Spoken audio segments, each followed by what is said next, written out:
सितंबर month के लिए हिंदी का क्वेश्चन पेपर देखेंगे क्लास 10th के लिए। यहाँ पर देख सकते हो सितंबर, यहाँ पर class tenth monthly examination 2024, class 10th मासिक परीक्षा सितंबर 2024। ये हिंदी का क्वेश्चन पेपर है, यहाँ पर देख सकते हो। और यहाँ पर विषय कोड आप लोग का 101 रहने वाला है हिंदी का, और आप लोग का एग्ज़ाम वहीं होगा 50 नंबर का, और समय भी वहीं रहेगा 1 घंटा 30 मिनट का। तो चलिए हम बिना देर किए क्लास को स्टार्ट करते हैं और फर्स्ट क्वेश्चन पर आते हैं। तो यहाँ पर सबसे पहले आप लोग का खंड अ मिल जाएगा। खंड अ में आप जानते हैं कि वस्तुनिष्ठ प्रश्न पूछा जाता है 1 से लेकर 30 तक, जिनमें से किन्हीं 25 प्रश्न के ही उत्तर देना है। तो देखिए फर्स्ट क्वेश्चन क्या पूछा गया है। फर्स्ट क्वेश्चन पूछा गया है कि ढ का उच्चारण स्थान क्या होगा। तो right answer option number first question का सी हो जाएगा, यहाँ पर मूर्धा इसका राइट आंसर होगा। 2 नंबर क्वेश्चन है, निम्नलिखित में कौन अंतः स्वर व्यंजन है। तो राइट आंसर 2 नंबर का ऑप्शन नंबर बी हो जाएगा र। ये सभी व्याकरण का क्वेश्चन है। 3 नंबर क्वेश्चन है, निम्नलिखित में कौन ऊष्म व्यंजन है। तो राइट आंसर 3 नंबर का ऑप्शन नंबर बी हो जाएगा, यहाँ पर स। क्वेश्चन नंबर 4 देखिए, 4 नंबर क्वेश्चन यहाँ पर पूछा गया है अधीश शब्द का संधि विच्छेद है। अधीश शब्द का संधि विच्छेद क्या है। तो राइट आंसर क्वेश्चन नंबर 4 का ऑप्शन नंबर सी हो जाएगा, अधि प्लस ईस। क्वेश्चन नंबर 5 है सिंधुर्मी शब्द का संधि विच्छेद क्या होगा। तो राइट आंसर क्वेश्चन नंबर 5 का ऑप्शन नंबर डी हो जाएगा। क्वेश्चन नंबर 6 है दिगंबर शब्द का संधि विच्छेद क्या होगा। तो दिक प्लस अंबर हो जाएगा, right answer option number B होगा। क्वेश्चन नंबर 7 देखिए, 7 नंबर क्वेश्चन है सिर चढ़ाना मुहावरे का अर्थ क्या है। सिर चढ़ाना मुहावरे का अर्थ क्या है। तो राइट आंसर क्या हो जाएगा, 7 नंबर का ऑप्शन नंबर बी हो जाएगा, यहाँ पर गुस्ताख बनाना। क्वेश्चन नंबर 8 है हाथ पसारना मुहावरे का अर्थ है। हाथ पसारना मुहावरे का अर्थ क्या है। तो right answer option number D हो जाएगा, यहाँ पर याचना करना। क्वेश्चन नंबर 9 पूछा गया है, यहाँ पर देख सकते हो ये क्लास 10th का सितंबर मंथ के लिए क्वेश्चन पेपर है।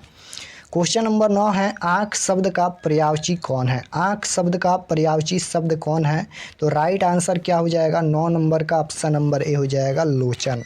क्वेश्चन नंबर 10 है अभिमान शब्द का पर्यायवाची कौन है। अभिमान शब्द का पर्यायवाची शब्द बताना है। तो राइट आंसर क्या हो जाएगा, यहाँ पर 10 नंबर का ऑप्शन नंबर सी हो जाएगा, अस्मिता। क्वेश्चन नंबर 11 पूछा गया है इंद्र शब्द का पर्यायवाची कौन है। इंद्र शब्द का पर्यायवाची शब्द बताना है। तो राइट आंसर क्या हो जाएगा, इंद्र शब्द का पर्यायवाची शब्द यहाँ पर सुरेश हो जाएगा, right answer option number B. Question number 12 है मृग छौना शब्द में कौन सा समास है। समास बताना है। तो राइट आंसर क्या हो जाएगा, मृग छौना शब्द में कौन सा समास है, तत्पुरुष समास या द्विगु समास या द्वंद्व समास या अभिभाव समास। तो राइट आंसर ऑप्शन नंबर ए हो जाएगा, यहाँ पर इसमें तत्पुरुष समास होगा। क्वेश्चन नंबर 13 पूछा गया है तिमाही शब्द में कौन सा समास है। तिमाही शब्द में समास बताना है।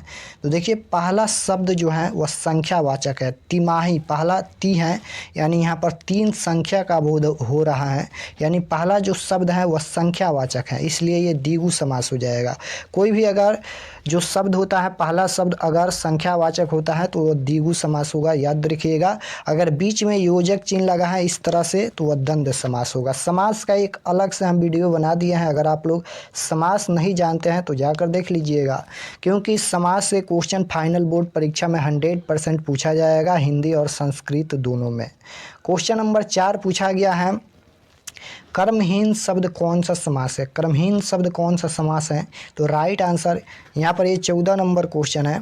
14 नंबर क्वेश्चन का राइट आंसर सी हो जाएगा, बहुब्रीहि समास। और 15 नंबर क्वेश्चन है कपड़ा शब्द का बहुवचन है। तो राइट आंसर क्या हो जाएगा, कपड़ा शब्द का बहुवचन कपड़े हो जाएगा, राइट आंसर ऑप्शन नंबर ए।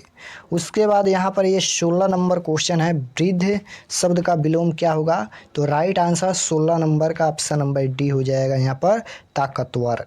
क्वेश्चन नंबर 17 पूछा गया है जल में लगने वाली आग के लिए एक शब्द है। जल में लगने वाली आग के लिए एक शब्द कौन सा है? तो राइट आंसर क्या हो जाएगा? दुर्गम, option number D. Question number 18 देखिए। अब 18 से यहाँ पर आप लोग का हिंदी का बुक का क्वेश्चन पूछा गया है। क्वेश्चन ये है, पपाती बेहोश क्यों पड़ी थी? यह हिंदी का वर्णिका भाग 2 का क्वेश्चन है। पपाती बेहोश क्यों पड़ी थी? तो आप जानते हैं तेज बुखार के कारण। Right answer option number B हो जाएगा। क्वेश्चन नंबर 19 है, निम्नलिखित में कौन रचना सरहपाद की है?